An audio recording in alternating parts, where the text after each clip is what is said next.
This isn't a comfortable game title.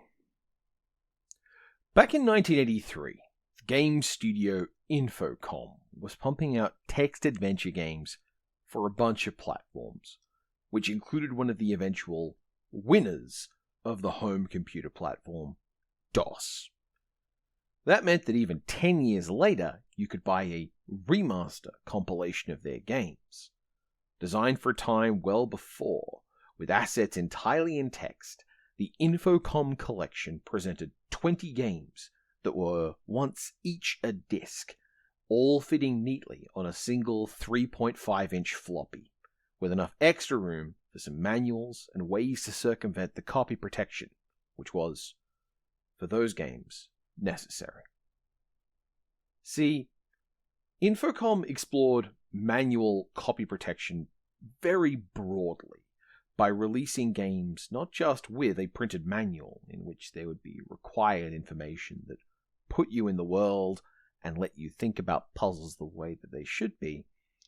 They included feelies, in-universe items from the game that were immersive and necessary for making the game function. Maybe. The fact they didn't tell you either way made some of the puzzles more complex.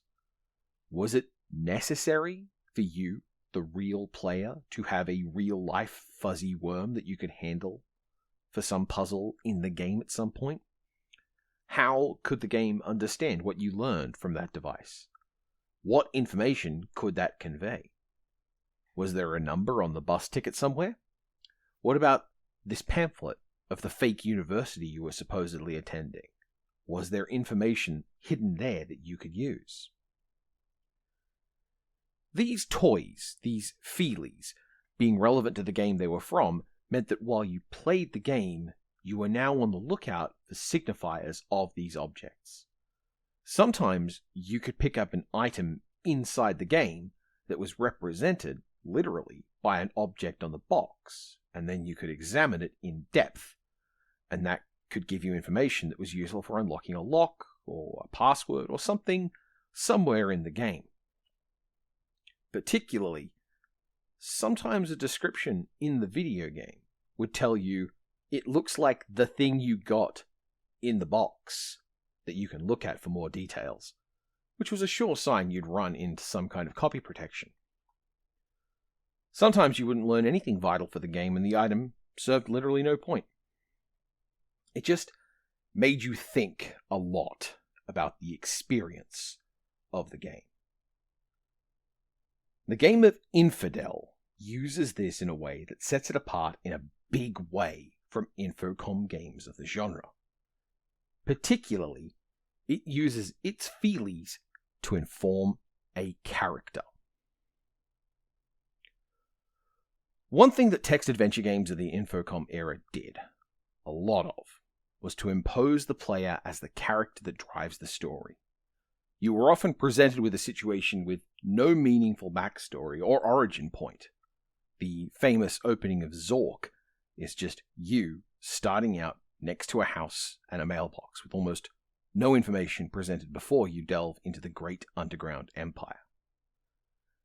As these games increased in complexity and narrative depth, they'd take swings at more background, things that meant the story could have plants and payoffs, such as in the Sorcerer game series, which set you up with an introduction that brought you into the world as a trained wizard, but also, importantly, still treated complex ideas in the universe as if you wouldn't recognize them, because you, the player, were not of this world the way the protagonist was described as being.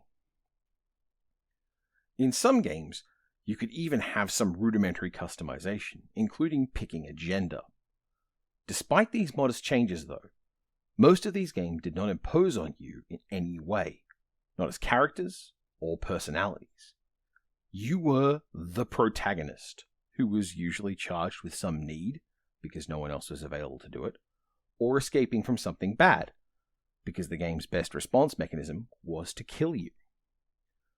Mostly, these changes could change some pronouns, and maybe, based on some random input early on, change some variables slightly.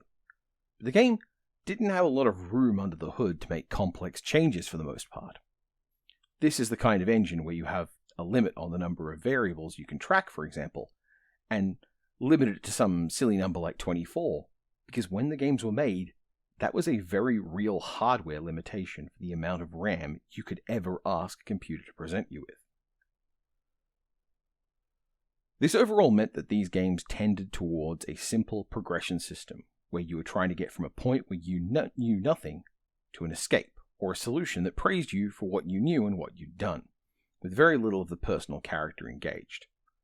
It's a lot like Twine games now, where storing information about the player is difficult, so you instead build a game as a sort of ghost train, where the story proceeds without you, and you just have to sit and ride along. And then, with all this setup, we have the assumed standard design of an Infocom adventure game.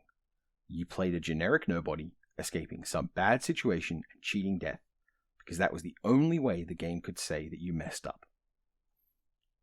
Infidel did a lot of things differently. And differently in a way that you would only know if you had those feelies. First of all, the main character of Infidel you're playing has a very specific identity. They're not a mysterious nobody. They're a specific somebody, and that somebody is an asshole. You start the game with a description of your painful headache and pounding dehydration you're experiencing, because your entire caravan out to the dig site you were going to investigate were that mad at how awful you were. You were bad, and you sucked, and they knew it, and they wanted to get the hell away from you. Fast. What follows, then, is a game that's about digging for treasure, getting into an ancient tomb, solving its traps and its puzzles, things designed to keep you out, managing your way through its complex demands, and at no point ever needing to talk to a person, or indeed address your needs for survival. The puzzles talk about who you are, how you are, revealing bit by bit the history that the feelies also outlined. After all, you have a note from the people who ditched you in the desert that could be summarized as, "Boy, you suck." It's a real note.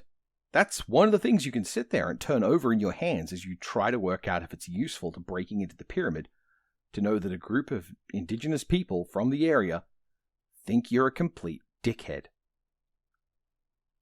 The ending of Infidel is its final deviation too, because you get to the treasure at the heart of the pyramid, you solve its puzzles, and you stand before your goal only to discover that your finding of it broke the entrance to the room. You're trapped there. You're trapped there with no recourse but to wait until you use up all the air and die. And in the last moments of the game are your character reflecting on how much you suck, and how this is your fault, because of the choices you made in the game. These choices that you, the player, could not make. Choices that were not part of the game, but its backstory.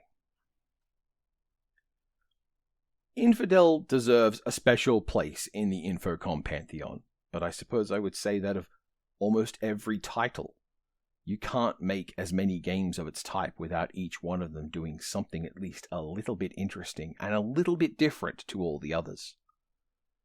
But it did this in a way that stuck in my mind as a point of history of games when I, at my earliest, found people complaining about games making you feel powerful and you getting your own way, and how it felt unsatisfying to finish a game about robbing a tomb where things suddenly went badly for you. It's not a new conversation. Failure is not something video games have a coherent handle on, because the people who love those games don't have a coherent handle on it. This is a game that starts out by putting you in the position of discovering that you're a jerk, and then you die. And along the way you solve puzzles that may or may not be personally satisfying to you, but are probably pretty fiddly even if you like them. It is a game where you are obsessed with getting into the vault to the point where you don't care about the fact that you have nothing you can do once you've found the vault. It is not shelter, it is not food, it is not safety, it is not escape. It is merely the goal you are driven to, and being driven to that goal is what alienated you from everyone around you in the first place. This game is from 1983. There are people now arguing about the genius of games that introduce them to these things, as if it is a new idea. And this I want to hold to. Almost everything you experience in games is not new. It is merely novel to your experience.